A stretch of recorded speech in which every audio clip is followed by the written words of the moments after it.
রমজানের আগে জুমার দিনে বাড়াতে এই দুরূদটি ১০১ বার পড়ুন।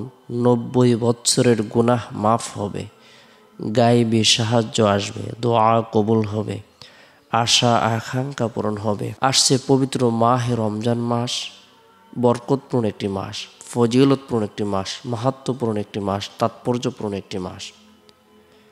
আসছে পবিত্র মাহে রমজান মাস, তাকওয়া অবলম্বন করার মাস, পরহেজগারি অবলম্বন করার মাস, সিয়াম সাধনার মাস, রহমতের মাস, মাগফিরাতের মাস, জাহান্নাম থেকে মুক্তির মাস। যে মাসের বরকতে আল্লাহ পাক রব্বুল আলামিন জান্নাতকে সারা বছর ধরে সুসজ্জিত করে থাকেন। যে মাসের বরকতে আল্লাহ তাআলা জান্নাতের সকল দরজা উন্মুক্ত করে দেন, জাহান্নামের সকল দরজা বন্ধ করে দেন। পবিত্র মাহে রমজান মাসের বরকত আল্লাহ পাক রব্বুল আলামিন ইমানদারদের জন্য, মুমিন মুসলমানদের জন্য নিয়ামতকে বৃদ্ধি করে দেন। এ মাসে কোনো ব্যক্তি যদি নফলে ইবাদত বন্দেগী করে, আল্লাহ তাআলা তাকে ফরজের সমপরিমাণ নেকি প্রদান করেন। ফরজ ইবাদত করলে আল্লাহ তাআলা ৭০টি ফরজের সমপরিমাণ নেকি প্রদান করেন। তাই পবিত্র মাহে রমজানের আগে জুমার দিন অথবা রাতে আমরা প্রত্যেকে গুরুত্ব সহকারে নফল ইবাদত বন্দেগী করার জন্য চেষ্টা করব। জুমার দিন সাপ্তাহিক সকল দিন থেকে শ্রেষ্ঠ দিন। জুমার দিন মুসলমানদের ভ্রাতৃত্ব বন্ধনের দিন। জুমার দিন দোয়া কবুল হওয়ার দিন।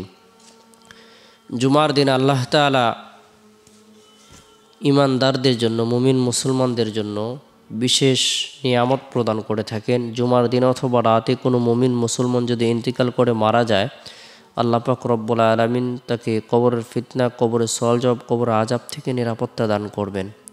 আল্লাহ তাআলা তাকে শহীদি মর্যাদা দান করবেন। জুমার দিনের বিভিন্ন আমলের কথা হাদিসে উল্লেখ রয়েছে। এর মধ্যে থেকে উল্লেখযোগ্য ফজিলতপূর্ণ আমল হলো জুমার দিন সূরাতুল কাহাফ তেলাওয়াত করা। যে ব্যক্তি জুমার দিন সূরাতুল কাহাফ তেলাওয়াত করবে, আমল করবে, আল্লাহ পাক রব্বুল আলামিন তাকে দাজ্জালের ভয়াবহ ফিতনা থেকে নিরাপত্তা দান করবেন।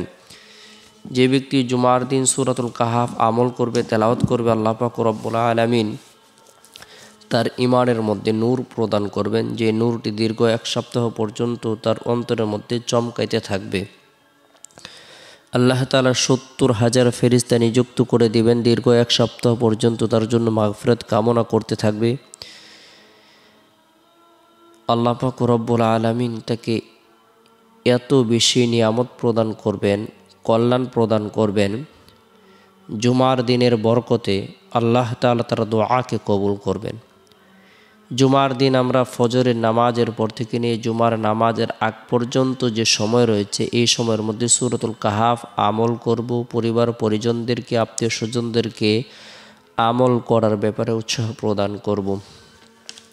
এরপরে জুমার দিন জুমার নামাজ সম্পূর্ণ করার পর, মা বোনেরা জোহরের নামাজ সম্পূর্ণ করার পর নিরিবিলি এক পরিবেশের মধ্যে বসে গুনাহ মাফের উদ্দেশ্যে তওবার নিয়তে গুরুত্ব সহকারে ইস্তিগফারের আমল করব। আস্তাগফিরুল্লাহ রব্বি মিন কুল্লি যামবি ওয়া আতুবু ইলাইহি। আস্তাগফিরুল্লাহ রব্বি মিন কুল্লি যামবি ওয়া আতুবু ইলাইহি। যে ব্যক্তি ইস্তিগফারের আমল করবে, যদিও তার গুনাহ সমুদ্রের ফেনা পরিমাণ হয় না কেন, মরুভূমির বালুকা রাশি পরিমাণ হয় না কেন, পৃথিবীর সমস্ত দিন পরিমাণ হয় না কেন, পৃথিবীর সমস্ত রাত পরিমাণ হয় না কেন, আল্লাহ পাক রব্বুল আলামিন তার সকল গুনাহগুলো ধুয়ে মুছে নবজাত শিশুর ন্যায় নিষ্পাপ করে দিবেন। তাই গুরুত্ব সহকারে ইস্তিগফারের আমল করব। এরপরে জুমার দিন আসরের নামাজ সম্পূর্ণ করার পর নবী সাল্লাল্লাহু আলাইহি সাল্লামের প্রতি মহব্বত রেখে, ভালোবাসা রেখে, আন্তরিকতা রেখে আমরা দুরূদের আমল করব ১০১ বার। আল্লাহুম্মা সাল্লি আলা মুহাম্মাদিন নবিয়্যিল উম্মি ওয়া আলা আলিহি ওয়া সাল্লিম তাসলিমা।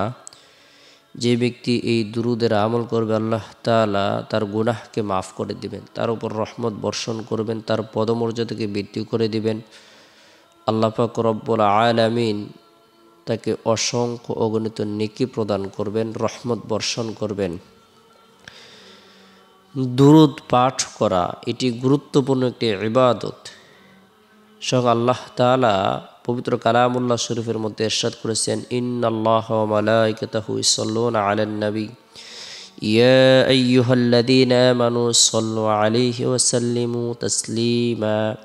নিশ্চয় আল্লাহ পাক ও তার ফেরেশতারা রাসূলুল্লাহ সাল্লাল্লাহু আলাইহি সাল্লামের প্রতি দুরূদ শরীফ পাঠ করার মাধ্যমে রহমত প্রেরণ করে থাকেন। তাই হে মুমিনগণ, তোমরাও দুরূদ শরীফ পাঠ করার দ্বারা রাসূলুল্লাহ সাল্লাল্লাহু আলাইহি সাল্লামের প্রতি রহমত প্রেরণ করতে থাকো এবং তার প্রতি বেশি বেশি সালামও পেশ করতে থাকো। সূরা আহজাব আয়াত 56।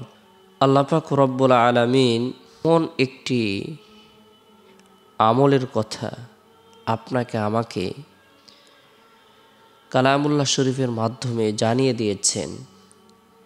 কুরআনে পাকে আল্লাহ তাআলা অনেক আদেশ নিষেধ করেছেন, যেমন নামাজ, রোজা, হজ, যাকাত। কিন্তু আল্লাহ তাআলা কোথাও বলেননি আমি নামাজ পড়ি, আমি হজ করি।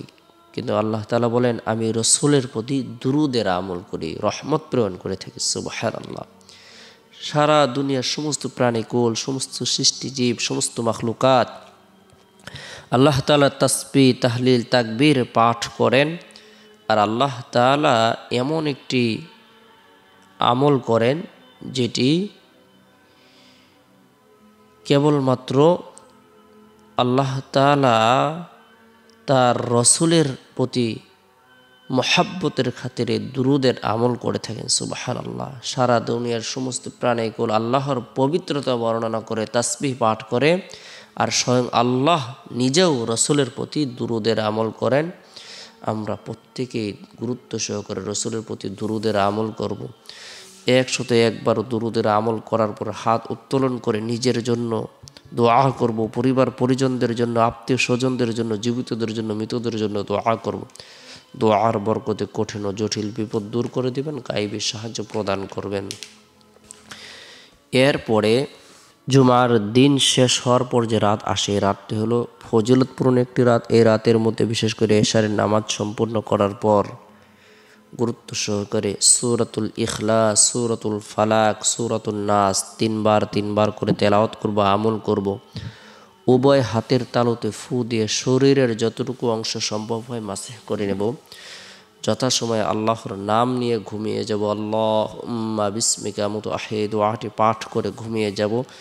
চেষ্টা করব রাতের 1/3 অংশে ঘুম থেকে জাগ্রত হয়ে তাহাজ্জুদের নামাজ পড়ার জন্য। কেননা শেষ রাত্রে আল্লাহ তাআলা সারা দুনিয়ার সমস্ত মানুষের সকল ধরনের হাজতসমূহ, প্রয়োজনসমূহ পূরণ করে দেওয়ার জন্য নিজের পক্ষ থেকে ঘোষণা করে থাকেন, দোয়াকে কবুল করে থাকেন।